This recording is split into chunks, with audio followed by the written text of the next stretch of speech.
હા, કૈલાસરામભાઈ, આજ જે મિટિંગનું આયોજન કરવામાં આવ્યું શું હતું? આજ અમારા ભુજ શહેરના નવા પ્રમુખ રાજેશભાઈ શામજીભાઈ મહેશ્વરી એમનો પદ ગ્રહણ સમારોહ હતો, જેમાં પાર્ટીના હોદ્દેદારો ખાસ હાજરી આપીને એમને વધાયા છે. પોતે પેશેથી વકીલ છે અને પાર્ટી માટે વર્ષોથી લાગણી ધરાવતા હતા, પાર્ટી માટે કામે કરતા હતા.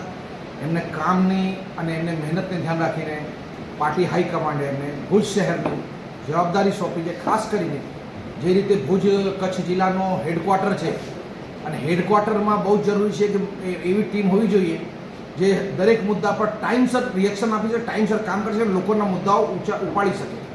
એ ધ્યાન રાખીને એક એજ્યુકેટેડ, પોતે પેશાથી વકીલ છે અને મહેનત કરી શકે યુવાન એવો પ્રમુખ અમે આપ્યો છે. અને મને આશા છે કે ભુજના લોકો એમના સેવાનો સારો લાભ લેશે અને ભુજના થતો દરેક અન્યાય સામે લડત આપશે.